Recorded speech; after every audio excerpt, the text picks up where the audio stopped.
Ladies and gentlemen, welcome to another episode of Typhoon Streams. I'm your host, Tyler Springs, here chopping it up with you come early June with a little bit of spring football action as well as some other things on tap for later in the month. And I'm enjoying getting into this YouTube stuff. You know, I've given this a shot before, but trying to get a little more into it this summer.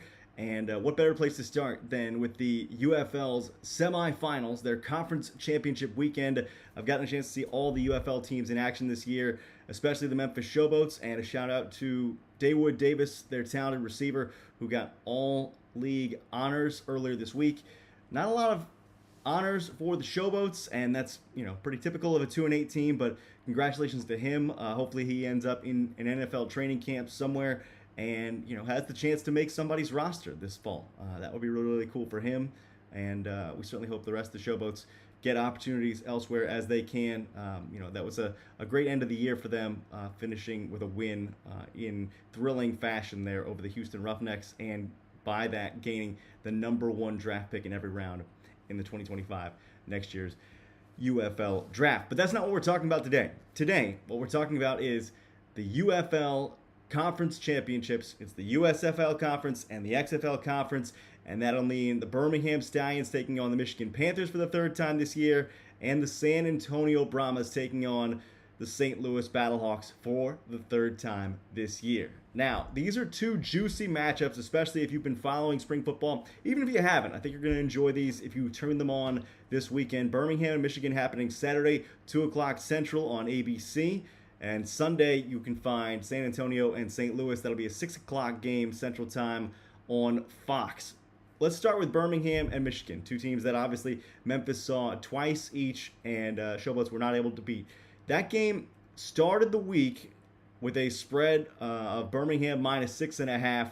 It moved down to 5 by today. The over-under has kind of stayed put at about 43, and that's, give or take an estimate that Birmingham's going to win that game 24-19. We'll see. The previous two meetings between those two sides, obviously, both wins for Birmingham. The most recent one coming last week, 20-19, as Michigan missed a game-winning field goal attempt by Jake Bates. And they also met back in week 2, Birmingham winning that one 20-13. There were no points in the fourth quarter of that game, and there were no touchdowns scored outside of the second quarter in that game, as both teams are still kind of finding their form a little bit, especially offensively for Michigan. But they have had a much better backstretch of the year under Mike Nolan, who, congratulations, UFL Coach of the Year, and I think deservingly so for getting to 7-3. Pretty strong after starting the year 2-2. They have a couple of guys they put on the UFL, all UFL team, and those should be key factors in this contest. Guys like Marcus Sims, Nate Brooks, Kai Nakua at the back on defense for Michigan. Obviously, Jake Bates, for his length this year and his field goal kicking prowess despite that miss in the final week of the regular season, he earned all UFL honors, and I think that's deserved. And, of course, Jordan Ober gets the nod at long snapper. I feel like if you've got the best kicker in the league, there's a good chance as the long snapper you're going to be all league as well. So tip of the cap there to the specialists for Michigan. But a couple of important things stand out about this game for the Panthers. And my biggest question, honestly, is what should they change? They have played the best team in spring football within 2 scores, not once, but twice, and still come away just short. And it's been a pretty competitive game both times. Obviously, a little bit different feel. One of the things you have to watch out for in this game is Marcus Sims. Don't know if he's completely healthy as an explosive wideout, but he and Siosi Manor are hopefully going to be two big factors in the offense for this Michigan team, which I'll get to in a second. A lot of question marks about that as well. The other thing on the opposite side of the football is Breland Speaks, who's probably the defensive player of the year for a lot of people in this league. League leader with 9 sacks, if I'm not mistaken. Not sure if he's going to play. And I recognize, every team is dealing with injuries at this point in the year, but especially when it comes to playoff time, when it comes to getting pressure on opposing quarterbacks, having Speaks available would be huge for Michigan, and we don't know that he's going to be available tomorrow against the Panthers. So that means change in the front for that Panther defense, and it's been cool for Colin Bauer to take over kind of from last year's team and to kind of make this defense his own. And I think Mike Nolan has been approving, obviously, of the job that Bauer has done calling the defenses this season for Michigan. But it's still crazy that we're in this position because I'm not sure that either one of those teams had an offensive line that was really solid throughout the year. I thought Michigan's offensive line to start the year was very shaky, but they have had a much better time of it towards the end of the year. I think maybe the cohesion has just improved in general. But in their various matchups, right? The first one you remember was the Taco Charlton game where Birmingham's defense had huge success rushing the passer. EJ Perry, working his way into a couple of sacks there. But in the Week 10 matchup, it was kind of flipped, where Michigan was the team kind of throwing punches there at the line, getting pressure on Adrian Martinez, making it tough for Birmingham to move the football. And I don't know which offensive line is better. I'm inclined to give a slight edge to Birmingham, but the way both of these teams have run the football, and especially I think for Michigan having had to rotate in so many different backs, I think that's fairly impressive that they're in the position that they're in, challenging Birmingham toe-to-toe for the third time this season. They're also going to miss Daniel Wise, which is an all-league defensive lineman for them, 3 tackles for loss and a sack and a half this year. Only got to play 6 games, but great to see some breakouts for that Michigan defense.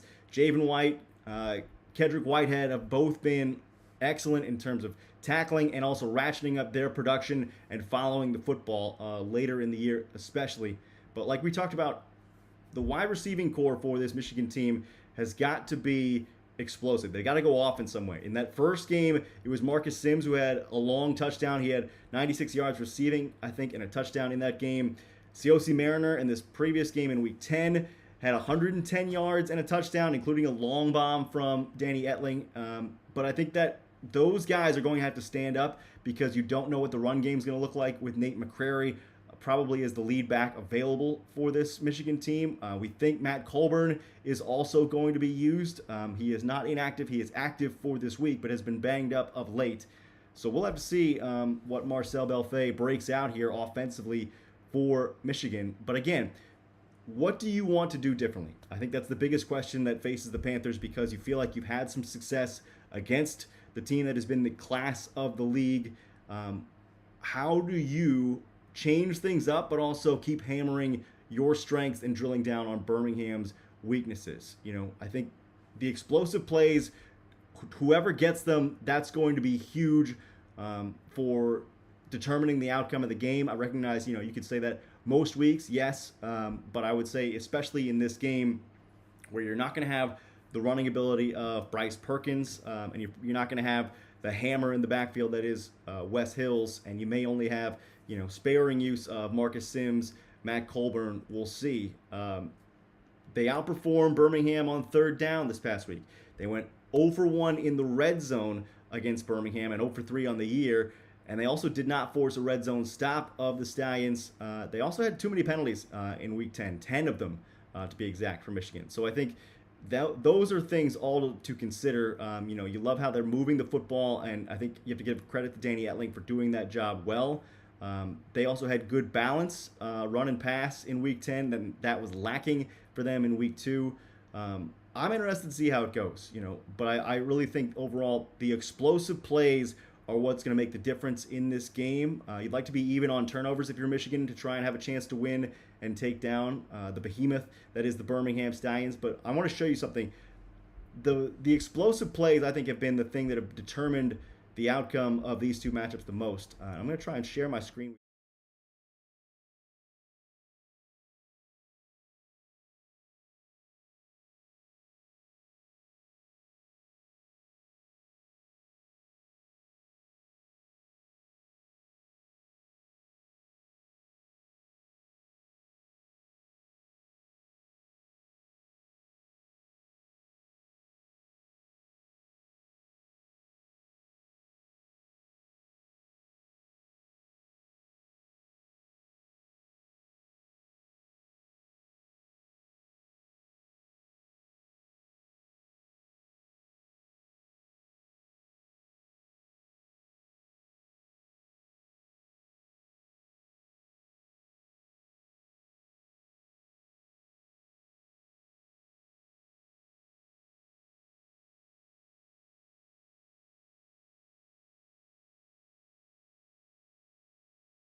for the Birmingham Stallions and the Michigan Panthers. Those, I think, are going to be the determining factor in this game.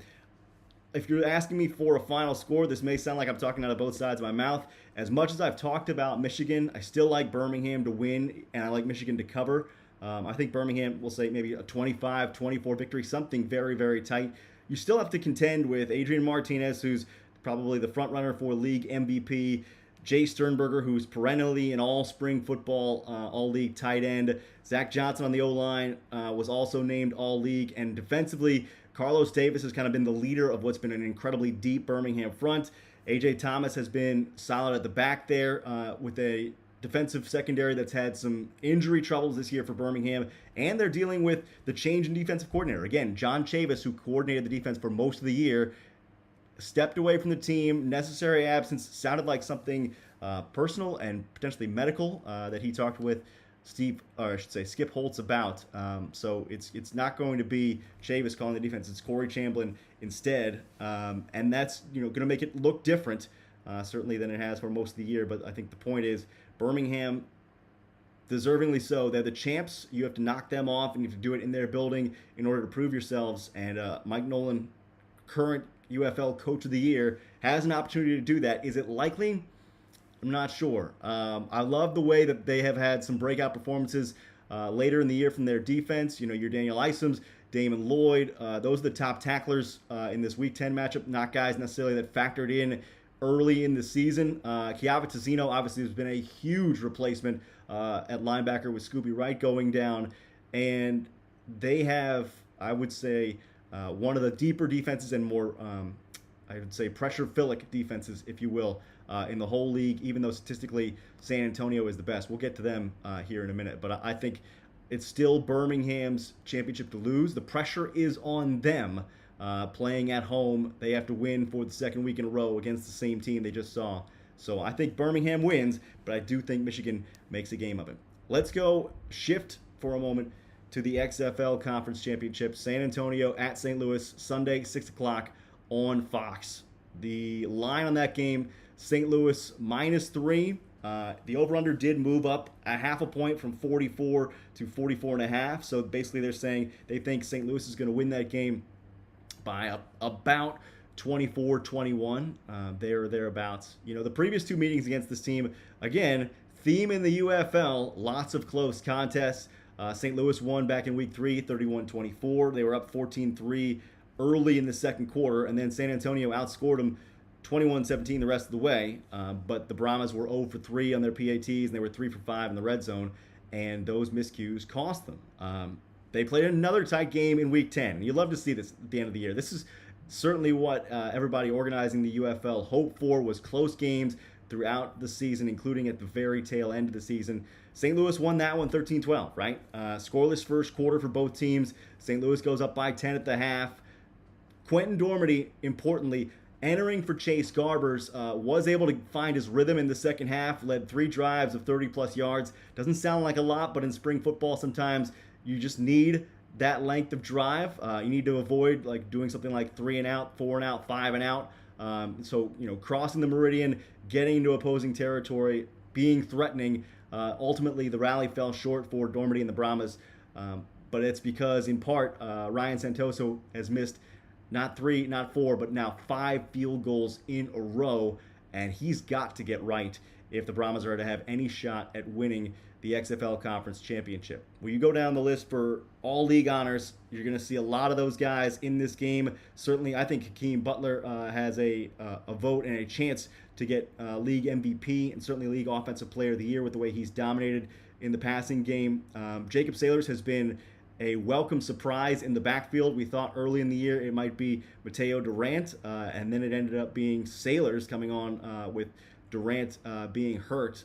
Sailors has been great, both catching and running. The St. Louis offensive line got some love. Mike Panashuk at center, Jared Jones-Smith at offensive tackle. There have been games this year where they have certainly been tested, and they have held up, which is so important to give time to A.J. McCarron.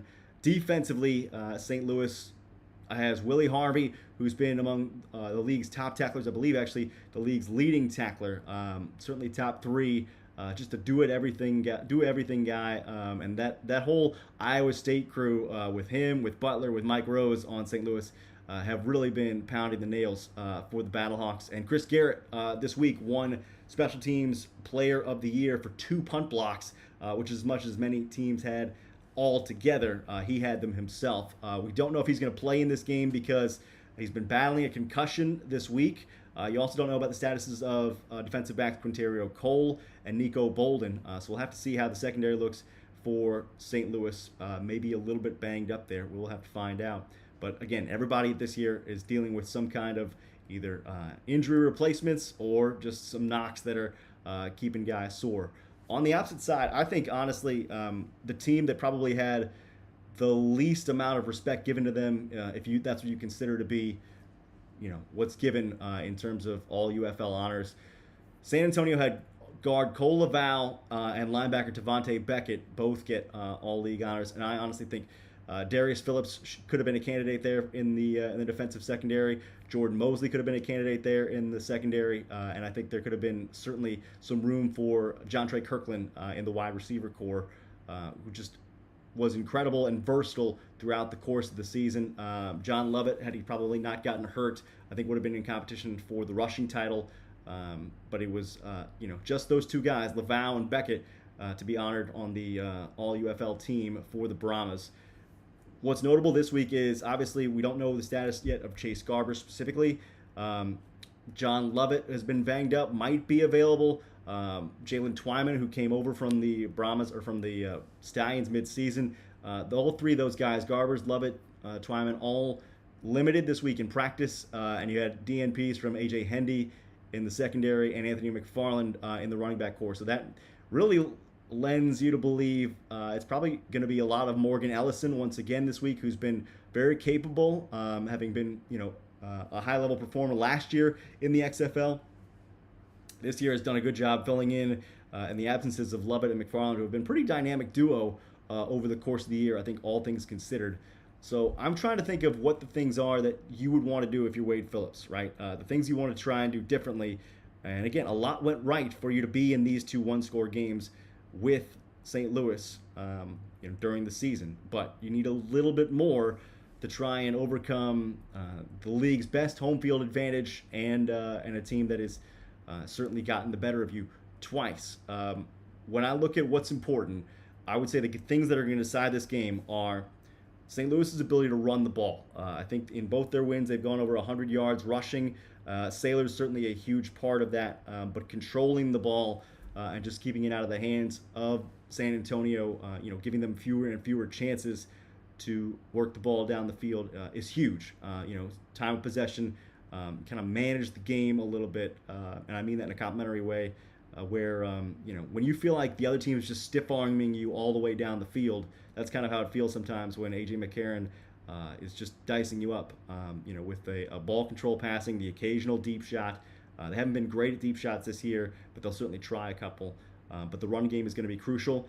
It's also critical for St. Louis not to get beat on explosive plays. And it has been fairly rare for San Antonio to succeed in the red zone. I believe they're the worst red zone offense this season in the UFL. I think they've only got 8 red zone touchdowns this year. So you have got to be mindful of guys like McFarland, like Kirkland, who can spin on a dime and be off 60 yards down the sideline for a huge game. Those explosive plays, I think, will loom large. And those 2 guys in particular, I think, will have a big share of them and a big hand in a San Antonio upset if the Brahmas are to come out on top. I think the other thing is St. Louis does not want to give the ball away in plus territory. It's one thing if you give it away close to your own end zone where you really haven't done any work to go down the field. But if you go all the way down to the other guy's red zone and then you give the ball away, as happened in the game against St. Louis and San Antonio, between St. Louis and San Antonio in Week 10, where St. Louis threw an interception in close, you want to make sure that you don't waste the effort, right? You want to make sure that you give a chance to Andre Schmidt, who's the best kicker in the league in terms of statistical performance, 19 field goals this year for Schmidt. And again, when you have that kind of a weapon on your side and he's matched up against Ryan Santoso, who's right now in a rut for San Antonio, you've got to make sure that Schmidt is able to affect the game because you know that they don't have a piece that can kind of correspond, right? They don't have an answer necessarily for that in the kicking game. So you'd like to give Schmidt some chances. Don't turn the ball over in plus territory. On the other side for San Antonio, I would say the biggest things they can do are two things. One is you've got to be able to convert on point after touchdown attempts. And I recognize they've not been good at that this year. They've not been the worst at that, but they've not been good at it. And I believe they are 0 for on the year on their point after touchdown attempts against San Antonio. So they have got to find a way to do some damage when they are in close following touchdowns. And I recognize that is made harder by the absence of Cody Latimer. But you're going to have to do something, right, in a high stakes game to hopefully have success, and that's imperative for Wade Phillips' side. That's my belief, that they have got to get some points after touchdowns converted. Find something nifty in AJ Smith's back pocket that he can draw up. Spread them out. Let Garbers or Dormady scramble potentially, or try and make a little push pass play. Put defenders in conflict close to the goal line there. Find a way to get somebody open in close to get some points after touchdowns, because if you don't rely on Ryan Santoso as a kicker, and right now I'd say he's unreliable, having missed 5 in a row, you would love to capitalize on the drives on which you score with 2 points or even 3 points if you're inclined to go for it at that point. Just something that's more than 6, and that can help you on the drives where you go 3 and out, or if Ryan Santoso continues to underperform. Building on touchdowns with more points on top of those through PATs is going to be huge in making up for maybe lost production in field goals. But the other thing I wanted to point out was just one guy that you have to stop. There's one guy on St. Louis that you have to stop. And this may seem obvious to Brahmas fans, but he doesn't necessarily factor in hugely in the offense or the defense, but he is massive in the special teams, and that's Darius Shepard. So I want to show you a little bit of Darius Shepard here, because I think him being the guy to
So I'm interested to see very much just how it works for San Antonio and St. Louis, and I think the returns for Darius Shepard are probably going to be the most important part of the outcome of the game.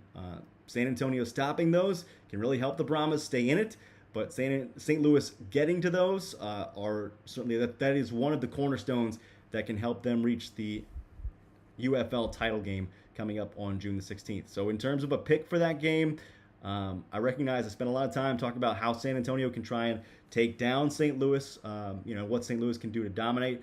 I still see this going the Battlehawks' way. I would hit the under on this. Maybe something like 22-18 would be my guess on the prediction for this game. But we'll see. I think it is still going to be A.J. McCarron and the Battlehawks to come out on top. So you get the rematch, and this time you get the rematch at home of Birmingham against St. Louis for all the marbles at the Dome at America Center, hopefully on Father's Day. That'll be a great time for anybody who's a fan of spring football and the UFL, but certainly with the hype around that first matchup and the way the game played out, I think it would be really cool to see that game as a rematch. I'm not saying the other rematches are tasteless. I think there are some appetizing bits in each of them, no matter how it works out. And certainly really interested to see if either one of these teams, San Antonio or Michigan, can take down the team that has already beaten them twice this year. But I'll be watching, and hopefully you are too. Please, if you like this video, leave me a comment or fire me an email, and subscribe to the channel. I'm going to try and put out more content on football and later in the year as well on some different sports as we go forward through the summertime. But I'm Tyler Springs, and this has been your episode of Typhoon Streams.